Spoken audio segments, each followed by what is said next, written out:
Thank you, everybody, for the thank you, Robin, for the welcome, and thank you to the ECOS and University for hosting me here. This is the first time I've been able to give a big, long discussion about my work, so I really relish the opportunity, and I will sit just because of the camera and everything. So, uh, anyway, my topic is just kidding.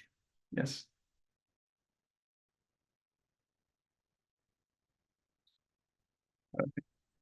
Got to make it look as good as possible. So yes, my topic is football in the DPRK Korea, propaganda versus practicality.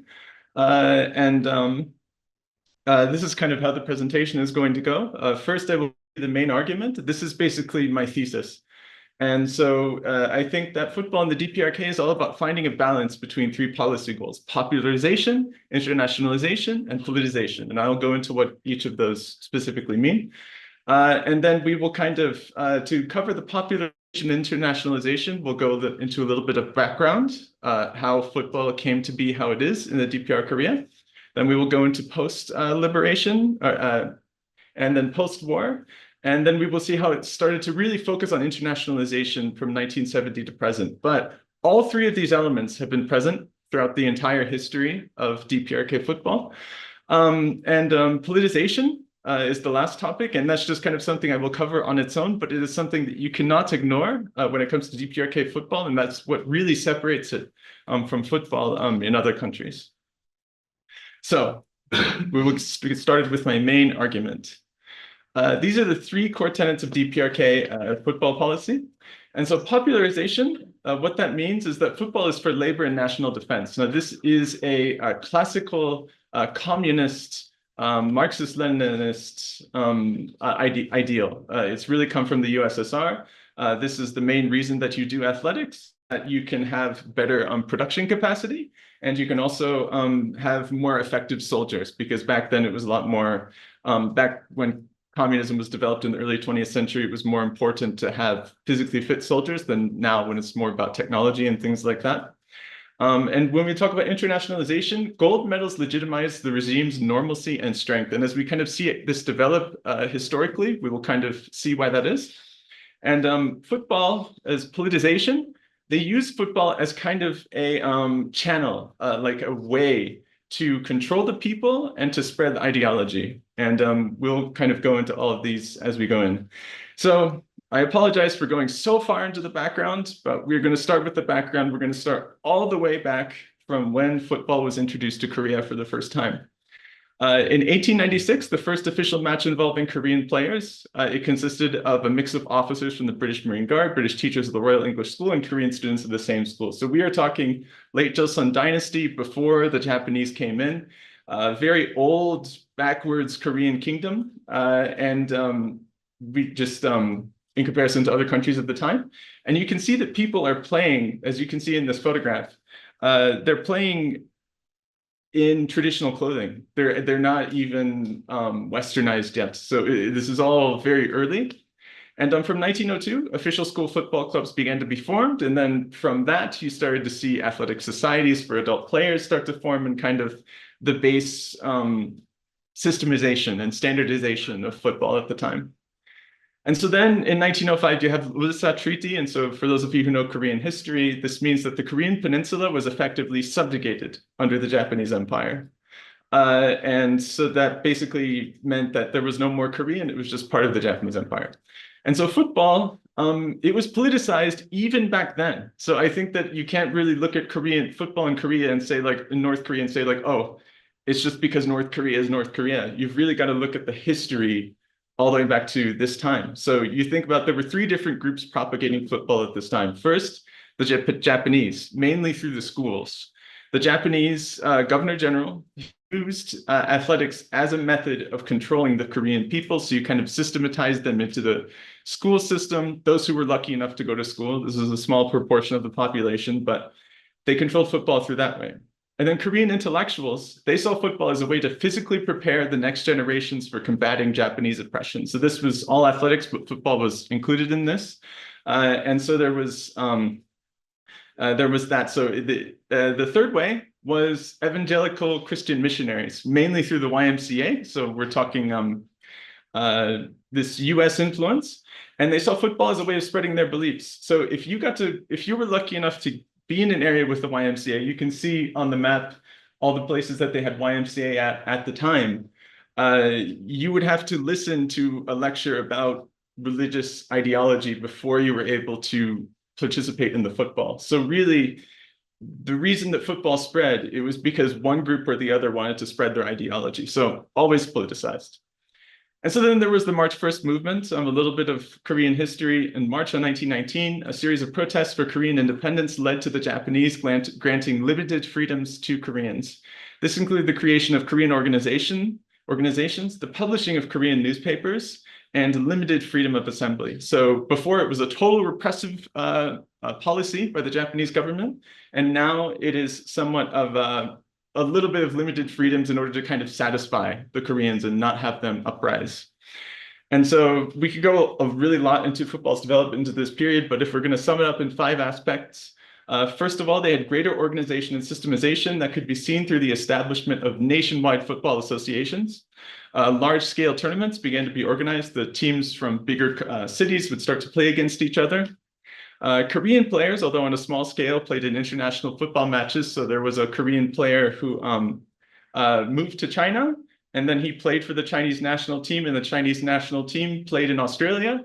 And so Koreans started to become a part of the international football space, so to speak.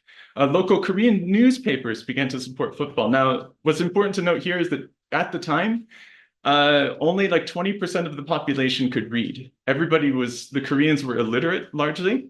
So the newspapers were mostly a way of kind of supporting the football tournaments more than they were about reporting about the football tournaments or spreading it to the people. And they were really only for intelligentsia. And so Korean teams were able to participate and win in Japan-wide football tournaments. Surprisingly, teams from Korea were able to go to Japan, and they were able to basically win Japanese football tournaments. And a lot of them came from the northern side. They came from Pyongyang or they came from Hamhung. So it was really popular, and they were really good at football. And so then after the outbreak of the Sino-Japanese War, Japan begins a policy of total cultural assimilation. So when you hear Koreans talk about the repressive policies of the Japanese, they really focus on this area because this is when they said, you have to speak Japanese, you can't speak Korean, you have to take on Japanese names, things like this. And so in the realm of athletics, basically, schools that used to do like ball sports or things like that, they all just start to do military training. And you can kind of see like this Japanese style kendo, I think it's called, training on the military grounds. And so in 1938, they also subjugated the Joseon Athletics Association, which had organized all tournaments before. All secondary schools banned football. And so for 4 years, from May 1942 until October 1946, absolutely no football tournaments in Northern Korea, totally repressed. And so we get to post-liberation. Finally, when the Soviet forces entered the northern part of Korea and kind of set up a government there, it wasn't set up until 48, but they started to set policies and organizations before that. So from Korean liberation in 1945 until the death of Stalin in 1953, Soviet interests heavily guided North Korea's administration. If you look at any literature of the time, a lot of it is directly citing Soviet literature. People who can go into Russian archives and look at the Soviet ambassador to the area at the time, it's all very apparent. Football had been played, and so just to kind of cover what place football had in Soviet society, because so football had been played in the Russian Empire since 1892. Clubs, spectated matches, commercialization, all started even before the Russian Revolution.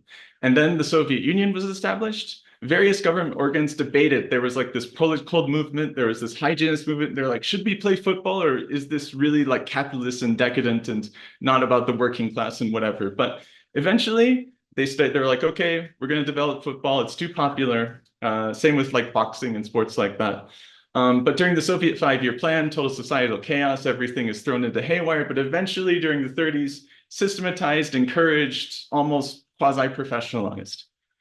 And so this is the state it went into with North Korea. It's super popular in the Soviet Union, super popular in the DPRK. And so it just made sense that it continued. Now, why is this important? Because you think about it, baseball was very popular in Northern Korea before pre-liberation, but then it just almost completely disappeared. Now, it's not true that there's no baseball in North Korea. I've seen, I haven't tracked it exactly, but I know in the 60s they played it. I know in the 80s and 90s they played it, but it's on such a small scale. They'll have like one or two teams, and the athletes will start very late. So it almost completely disappeared because they didn't get any support from the Soviets. They weren't able to import any bats or any like baseball gloves or any helmets or things like that because Soviet Union, China, East Europe, none of them played baseball. So, and so state control just starts to happen.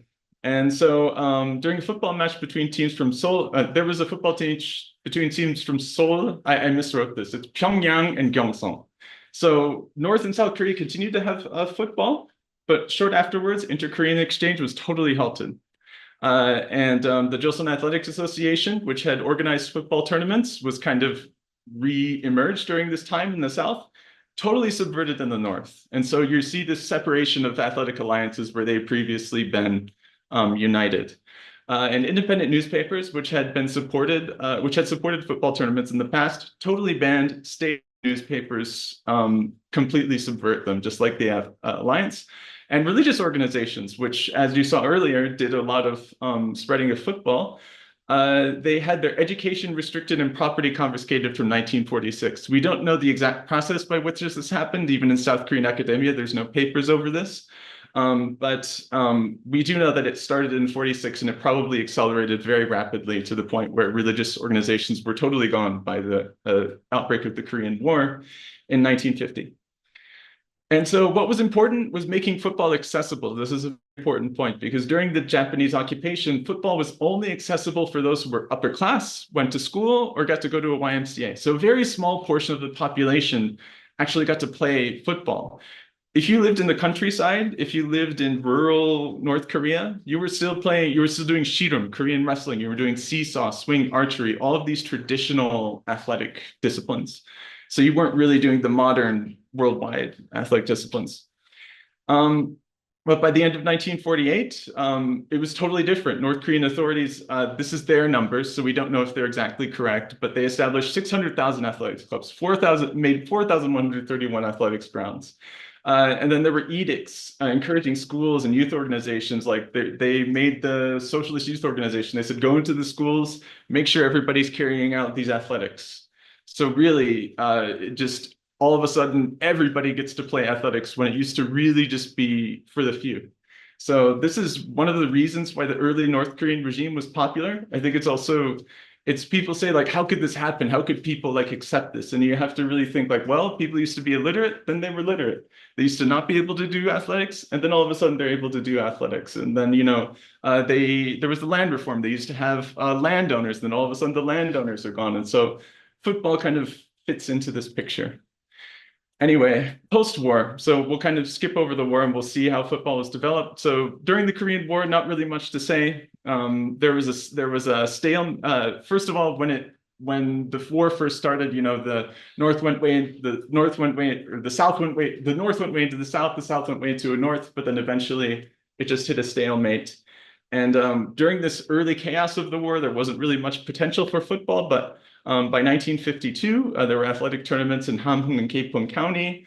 They still sent a team to the World Festival of Youth and Students in 1951, and there were these kind of unverified North Korean legends about like Ministry of Transportation football team. They carry out training, or the people security, or they hold matches in deep mountains. It's hard to verify. It could just be propaganda. But anyway, this is the main stadium in Pyongyang. That's Moranbong Stadium, now known as Kim Il-sung Stadium, totally destroyed by the war.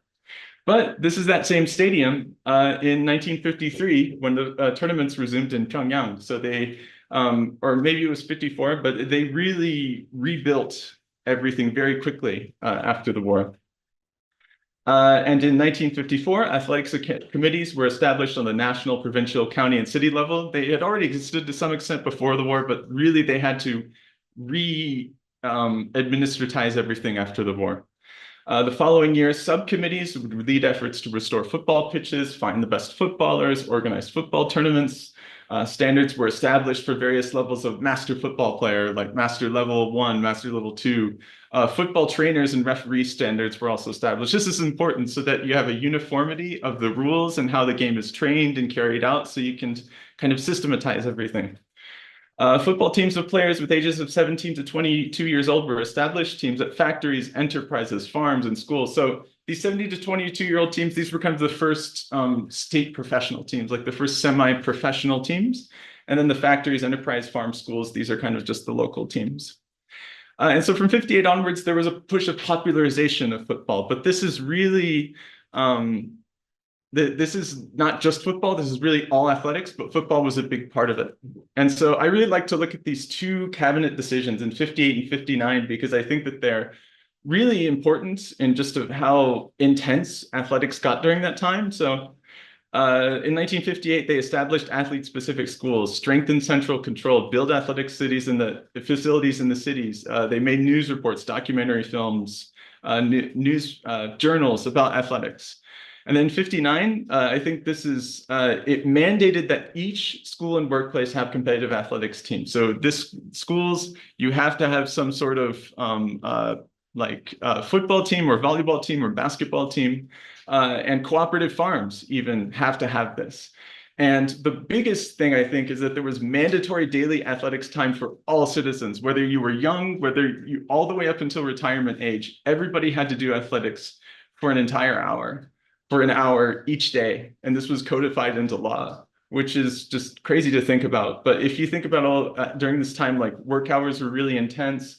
There was a lot of physical burden given onto the on the students at the time, because a lot of students went into technical factory education, which was very physically demanding. And so it was really a time where people were just pushed to their absolute physical and mental limits. This is the Cholima era, as they call it.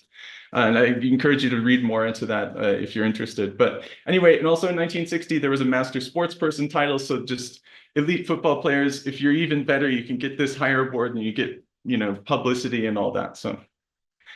And so I think we have to look into the international results of the time to just see that international football was important, but it wasn't as important as it would be later. Why? Well, if you just look at it, you can kind of see.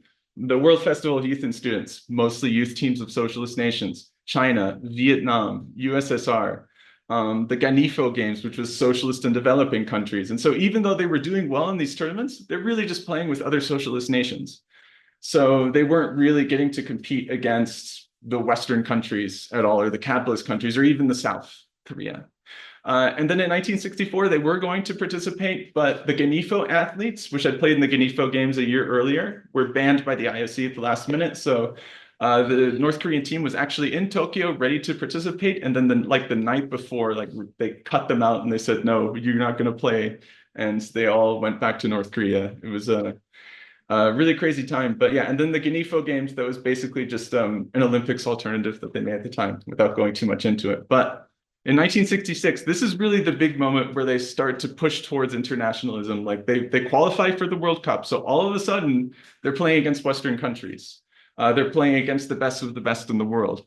And they reached the quarterfinals, and they held a 3-0 lead over Portugal. So they almost made the semifinal. If it wasn't for a miraculous performance by a striker named Eusebio, they could have made the semifinal of the 66 World Cup. But to this day, it's the best result of the senior men's team. It was the first time an Asian team made the quarterfinal. When they got back, the team received a hero's welcome on the front page of Rodong Shinmun, which is almost unprecedented for sports to be on the front page of this highly politicized newspaper. Two team members were two of the first 3 athletes to receive the People's Athlete Award. So they had just created this award right after the World Cup. And two of the 3 people who got it, the first round of people to get it, were from this team. The other one was a world record-setting female track athlete named Shin Kum-dan. Anyway, and in foreign press, there was all of this praise, and they republished it domestically, like, oh, look at how good our team is. So, yeah, and so now we start to see this focus on internationalization. It was always there, but now it's up in the forefront. And so in the early 70s, they started to foster elite athletes. So In 1969, Kim Il-sung, he mentioned sports science for the first time. It's let's scientifically systematize athletics. And then in 72, they get to participate in the Summer Olympics for the first time. And then Kim Il-sung says, let's make a kingdom of athletics. Like, let's do what we can to put all of our efforts to do this. It becomes a policy priority. In 1972, athletic schools were totally reformed. And also in 1972, the first Republic Championship was held. So this is when the first kind of top flight football tournament, weeks-long season format, every year for 2 months, teams are going to play against each other and there will be a league champion. Because before that, it was really haphazard. It was like, we'll have a tournament here and here, but then the next year, the tournament would be in different times. So it really started to become more standard of more of what you kind of be familiar with here in terms of good football teams. In 1974, each regular school was ordered to specialize in one athletic discipline in order to raise more expert athletes. So this school is going to do only basketball. This school is going to do only football, kind of this type of thing. And in the late 70s, this kind of continues. They make the Central Athletics School, so like kind of centralizing it for the absolute best athletes all go to the same school.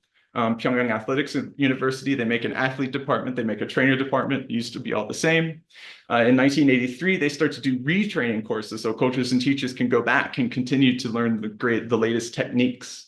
In 1984, they make this Model Athletics Award. So like if a regular school does really well in a lot of athletics, then they get this award and then they get all of this support from the state. So really trying to focus on elite athletes at this time. And in 86 and 89, Kim Jong-il, and I think this is important to say, Kim Jong-il, who was the son of the first leader, he didn't become leader until 1994 when his father died. But people know that he's generally known for being active in propaganda and being active in movies in the 70s and 80s. But he was also very active in athletics. And I would argue by the mid 70s, he had basically taken over athletics from his father. And so all of this focus on elite athletes, very much Kim Jong-il's work. Anyway, in the 90s and 2000s, basically there was a huge famine. I think a lot of people here would know about that. Basically just the whole entire state system collapsed. People used to almost entirely rely on the state, and then they all of a sudden had to rely on themselves. And so kind of as an example, like at schools, people couldn't go to school anymore. Like you go to school and there would be no desk, there'd be no, the teacher would not be there, there'd be no school supplies, and you basically, like the school system almost totally collapsed and people just wouldn't go anymore. And so what they had to do is for a few years, they said, okay, we'll make one elite school in each city and county, and then the rest of the schools, they're just kind of screwed. Like you can't, like, no, like they don't have any supplies or anything. So there really couldn't be a lot of development in the training of elite athletes during this period. And hilariously, in the late 90s, I won't go too much on about this, but this is another part of some other research I've done. In the late 90s, Kim Jong-il said everybody must play basketball. There was this huge focus on basketball during the late 90s, and it's probably because he and his son, Kim Jong-un, the current leader, liked Michael Jordan and the Chicago Bulls. And so all of a sudden, because these two people really like it, they focus it towards the propaganda. Now, it had uses, like, for example, you don't need as much land to play basketball. It's cheaper to play. But it's crazy in any sense. But I won't focus on that because that's not the topic of this presentation. But from the 2000s, select foreign football matches started to be broadcast on tape delay to domestic audience. So the internationalization really picks up. And in 1990, in 2002, and 2005, unification football matches start to get held. Basically, you kind of already had this system of elite athletics set up, but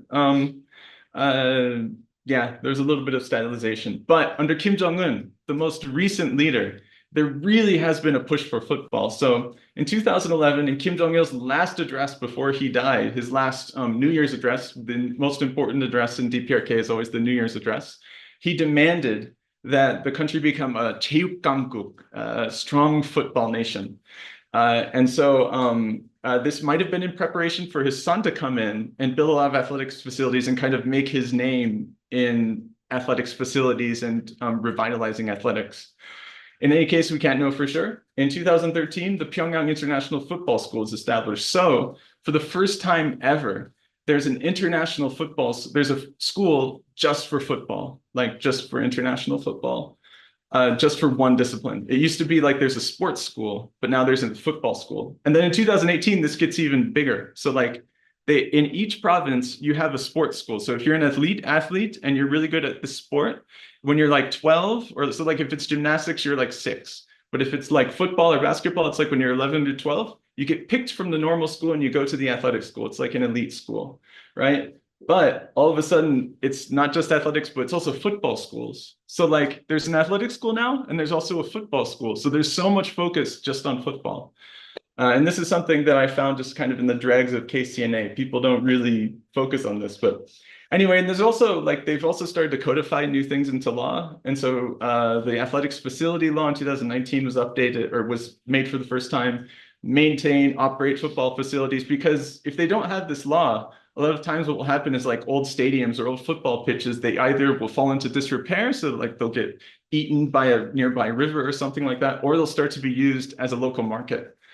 So they really try to make this law to say these have to be maintained, kind of have a system of responsibility. And they don't want people cheating. Actually, in 2013, a top flight football team cheated and they got like a huge punishment, and it was advertised all in state media. And so in 2021, when there was a new athletics law, they start to publish cheating, or punish cheating. So huge revitalization in the recent years. But let's circle back and let's look at the international results of all the teams. So first, we'll start with the senior men. And it's not very inspiring. You have 1978 Asian Games champions, probably the best thing they've done. They've made the World Cup once. They got to the quarterfinals of the Olympics.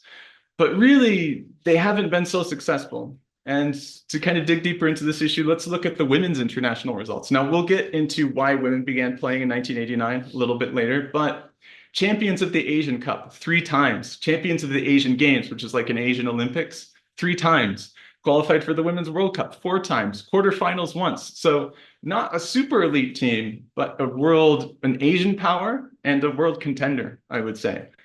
But then let's look at the junior teams. Women's under 20, World Cup champions 3 times, including last year. Under 17, World Cup champions 3 times. So basically almost dominance, like a super elite team. And even the men's junior teams are also very good. Asian Cup champions 3 times, better than the seniors have ever done, or even under 17, Asian Cup champions twice. And so the question arises, because these players, they've been really good for a long time, but when these players get to the senior team isn't that good.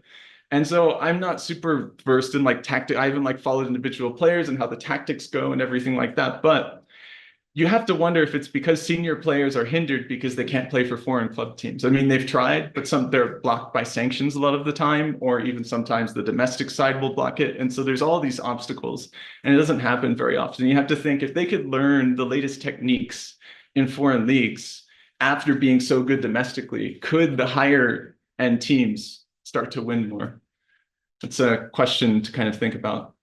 So we've gone through the whole history, but let's look at this unique aspect of North Korean football, which is politicization. How is it politicized? How is it a method of propaganda? Because this is what really makes it unique compared to other countries. Now, every country has a little bit of propaganda in their football, I think, but this is to an extreme level. So war propaganda. During the anti-Japanese revolutionary struggle, there's a story about a 12-year-old Kim Il-sung. He organized football matches and he prepared football equipment in defiance of a Japanese school principal. At 12 years old, not very believable, but they say it happened. 15-year-old Kim Il-sung, he organized a friendship athletics meet between Chinese and Korean residents. And so the point here for mentioning this is that during the anti-Japanese revolutionary struggle, football was depicted as friendship, culture, relaxation, kind of, that's what its use was. But then during the Fatherland Liberation War, which is the Korean War, basically, the tone totally shifts. So all of a sudden they talk about war heroes, not really so much about matches that were played during the war, but because this war hero played football, he was physically and mentally strong and he was ready to fight. So football kind of emerges in propaganda in a lot of different ways. And so this is a really important slide. Football is a vehicle of state philosophy. So now this starts in 1958, but really even in the 40s, football was a vehicle of state philosophy. If you read the Rodong Shinmuns from the not the Rodong Shinmuns, the Inmincheuks, the athletics magazines from the 1940s, you'll see that, oh, our football athletes, they're the harbingers of, or they're the representatives of democracy, because back then Pyongyang was called the capital of democracy, and democracy is kind of a stage that when communist regimes are set up, they go through a stage of like democracy, and then they get pushed to communism as the parties are forced to unite and kind of all say the same thing. But so football was always politicized. So I don't want to say that it started in 58, but from 58, it really became super intensified. So in 1958, Kim Il-sung demanded that athletics be made with a revolutionary mindset and the concepts such as sports for sport's sake, upper class athletes, and ageism, which in East Asia is a big thing, be eliminated from athletics. From that point on, all athletics articles, there was like you'd have to kind of have some kind of propaganda at the beginning of the athletics article. And then it would kind of go into the actual content of what was going on in the football. So it really kind of pushed athletics more into this. But it didn't stop there. In 1960s, all athletics clubs formed a Comrade Kim Il-sung Revolutionary Thought Research Office. So if you see the center picture here, that's kind of an example of what it would look like. Basically, you all go into a room, and there's this, and it's like a special room. Like I know in East Asia, everybody takes off their shoes, but they're like, in regular classrooms, you don't take off your shoes, but in this classroom, you have to take off your shoes. And then the statue needs to be cleaned, it needs to be kept in good condition, you really need to revere it. And it's not really about praying to the statue, it's just kind of an example of the reverence that they give to the leader. And they have to learn like revolutionary thought. And so basically like, yeah, you go out and play your football, but then you come in and then you have to learn about what Kim Il-sung did and what he thinks about philosophy and all things like that. And so in the 70s, it got even more intensified. Kim Jong-il established over 20,000 non-permanent athletics committees. So they were only in the 70s. By the 80s, they ceased to exist. At government organs, factories, workplaces, agricultural cooperatives, and schools. And they monitored the implementation of the leaders' lessons and party policy. So like, basically, there'd be a committee and they'd be like, are we really following what Kim Il-sung is saying? Are we really Juche? Like, and so it really, state philosophy was really kind of a vehicle, or football was a vehicle for state philosophy to be pushed into almost every sector of life for a system of total control. And that's kind of what I wanted to emphasize. And so if you want to know like what the most extreme era of the DPRK was in terms of like being super dictatorial, super one thought minded, just kind of top down, it was the 1970s by far. And then it started to weaken in the 80s and not by much, but just a little bit. And so in the 80s, 90s, and 2000s, this kind of intensification, it kind of subsides. Like you always have to talk about it, but then you kind of start to focus more on sports science and more about like the practical issues of football, but the propaganda is always there. I would say that in the 2010s, this really changed because there was an article by Kim Jong-il, I think in like 2011, or I don't know if it was an article, it was something he said in a sporting journal, which I read. And he said like, yeah, it's good if you have like this revolutionary thought and you're always thinking about me and blah, blah, blah, blah. You know, if you're politically pure, it's great, but you actually really need to be really good at football, and that's what's important. And that, I thought that was like a really big thing compared to all of this you see historically. And so this is something I want to talk about, Kim Jong-il's Juche football strategy. So there's an official claim. Now, if you look at any football training pitch, any football like strategy thing, they will always mention Kim Jong-il's Juche football strategy. And he was really into football. They say that in the 60s, he personally guided one of the top military teams and watched all the practices. They say he had the central broadcasting committee to record him games so that he could watch games and do strategy. And he was like this with football and basketball, I believe. So these are the four aspects of Juche football strategy: ideological battle, Sasangjeon, revolutionary zeal and political consciousness; speed battle, Sokdojeon, Koreans are fast by nature; fighting spirit battle, Tujijeon, self-sacrifice with a strong will; skill battle, Kisujeon, use our style of unique skill and strategy. So all of these like aspects, they're all kind of obvious, I mean, like some of them, like the Koreans are fast by nature. It's a little bit nationalist, but maybe has a little bit of worth. But like, really, it's more about like kind of training, getting like this certain mentality of players that they're not afraid and they're super loyal and they just, and the skill battle. I mean, it's like use our style of unique skill. It's really not unique. At the end of the day, aspects of these styles have been emergent in articles about football since the 40s. Like you can go back in the articles and you could find even like the same words, like speed battle was used a lot. Or ideological battle was used a lot. But then the official accounts say like, oh, Kim Jong-il invented this stuff in 1972 and 1973. It was all his doing. It's a total lie. This is a lie that they continue to propagate. And what makes me angry about this is that there were all of these people who worked on things like this, like people in the people who worked in the athletic sector, like created these ideas. And then Kim Jong-il just stole it all and said it was me. And so sure, you codified it, you put it into 4 things, but I don't like it very much. Yeah, so we'll move on from that. Women's football, very interesting topic. I've written a paper about it. Hopefully we'll have article.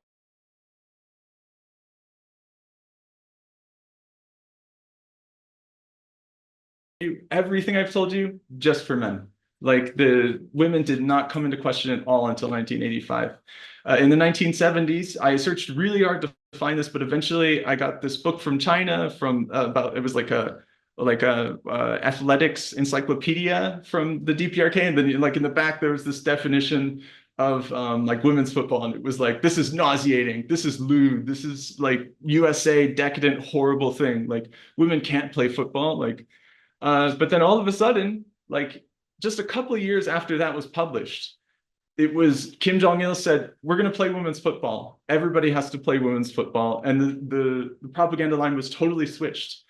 And the implicit motivation given by official accounts was that they wanted to succeed at the world's most popular discipline, the international stage. So like China at this time, they made women's football. The AFC Women's Championship, done in an unofficial capacity through the 70s, finally got accepted into FIFA and the men's AFC, and they started to do that in 1986. And so he kind of recognized like, here's an opportunity. And so like how they made the first teams, basically like they took like women track and field athletes and women's speed skating athletes, and they said, okay, now you're going to play football.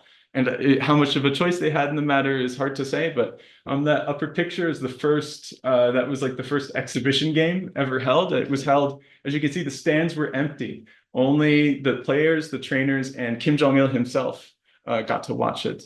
And then this is just kind of an image of women playing football in the 80s. But anyway, eventually they kind of worked in secret, and then it was kind of like they made a whole bunch of teams, and it was started like abruptly. And then by 89, they were playing international friendlies, and then they kind of eventually emerged to become what they are today. And so when you look at like movies, novels, TV series, and kind of how football is depicted in them, you kind of get a better idea of what propaganda thinks about football and who they see the ideal football player to be. And a lot of the latest movies, due to the women's football team's success over the men, they're mostly about women. So a few of these categories are about women football stereotypes. In 2 novels and a TV series that I saw, mothers and teachers oppose young women going into football. They're like, this is a rough outdoor sport. You're not going to be beautiful. You need to study and do something else. But it's never that women can't play football. It's just like, oh, this is undesirable for my child. But then they always end up convinced, because in the end, the girls become successful women footballers and the pride of the fatherland. But the interesting thing about this is that they never reject their femininity. Like they cut their hair, and there's like scenes depicting that, but they're just like, well, I don't like losing my long hair, but I'll have this shorter hair because this is appropriate for a footballer, and I need to be the pride of the motherland and be one of the greatest football players ever. It's never like, oh, I actually like having shorter hair. It's always in the, like everything they do is in the guise of the like system. And like if you look at the TV series,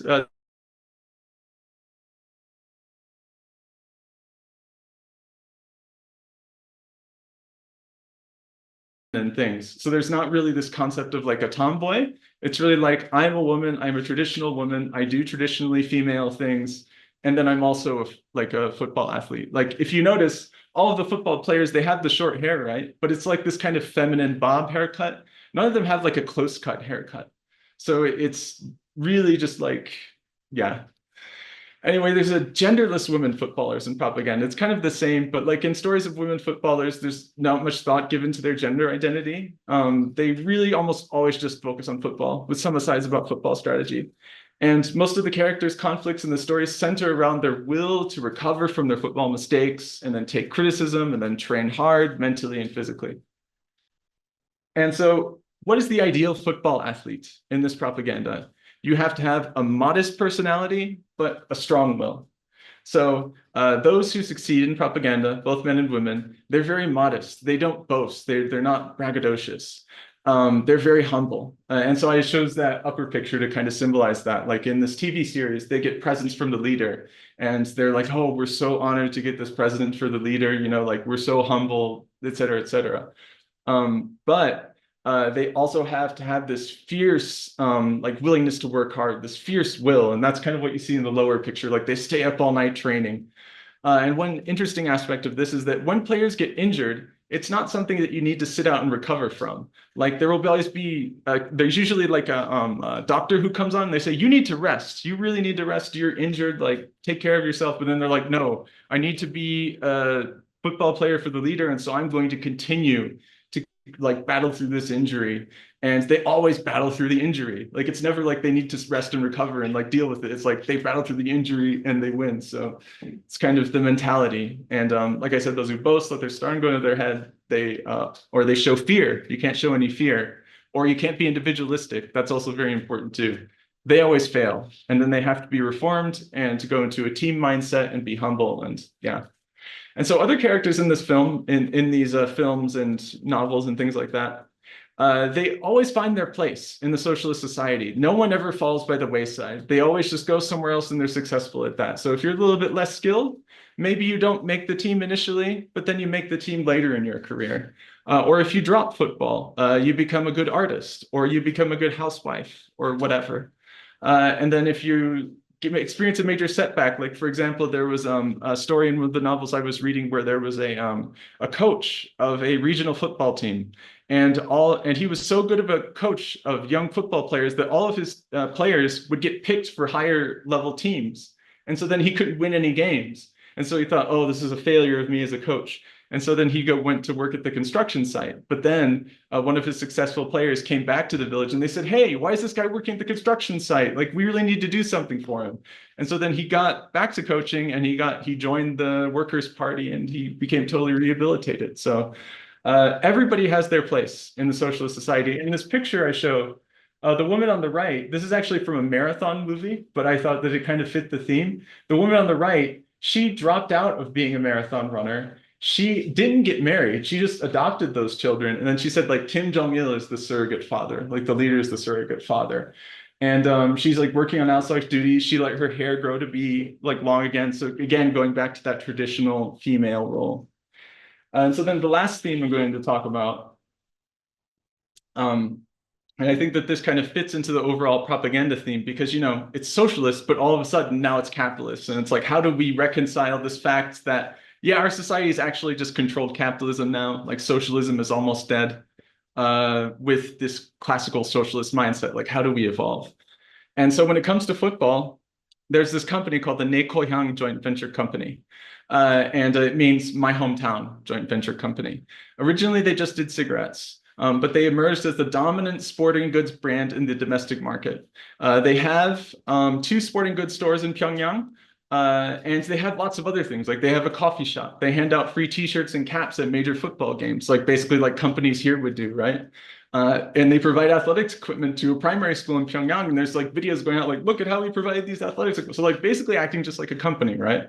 And the biggest thing is that they have a top flight women's football team. So this, I'll discuss them in the last slide, but they're actually very successful. And this is groundbreaking because historically, teams like they were always attached to a government ministry. Like, okay, you're a team, you're attached to the army. You're a team, you're attached to the Ministry of State Security. You're a team, you're attached to the light industry. And so there was always like a government organ backing the big team. But all of a sudden, it's just a company backing the team. And so it's like, how do you reconcile that? And there's other brands, they're not as big, but there's other brands that have emerged as well. There's the Taesongsan.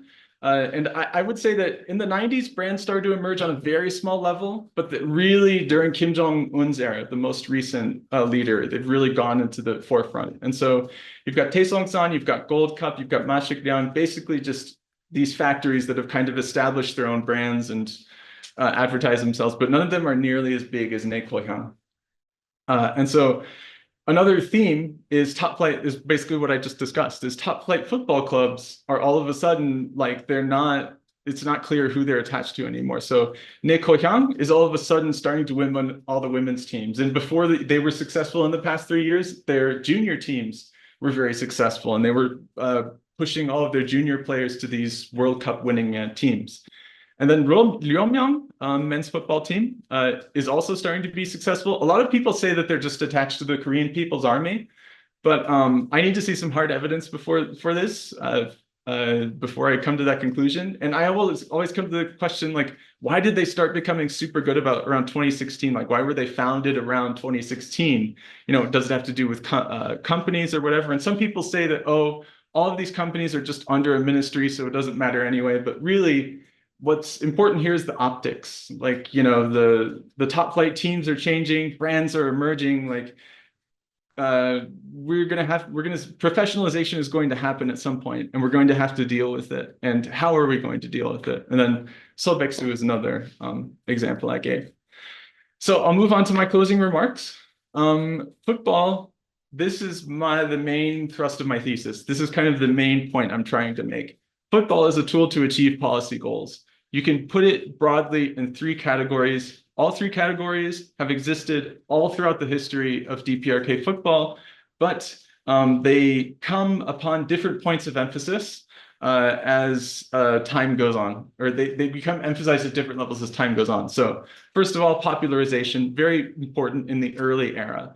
They keep the labor force and soldiers physically strong and reinforce feelings of collectivism, which they really needed to make a unified, solid society at the time, or that was their policy goal. So it was important then. And it continues to be important, but the system's already in place, so you don't really need to tinker with it a lot. Internationalisation, legitimize the regime's strength as a world power and acceptance as a normal country under the international system. Like North Korea is sanctioned. You know, like they're like an international pariah in many ways, especially now that they're participating in the Russian war, as you all know.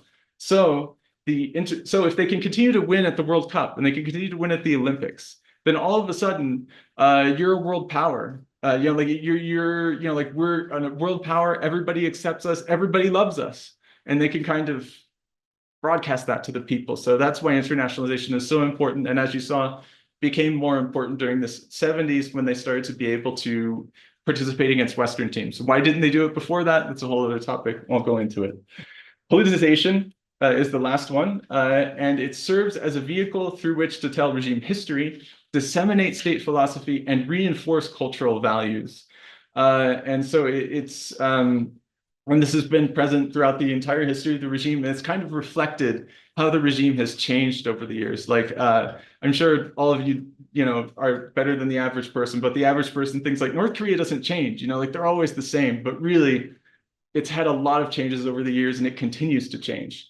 And as you see this the political changes in the DPRK society, you can see how athletics kind of reflects these political changes, because football is a vehicle through which politics comes to the people. So moving forward, you know, these are kind of just some things to think about. This is Han Kwang-sung.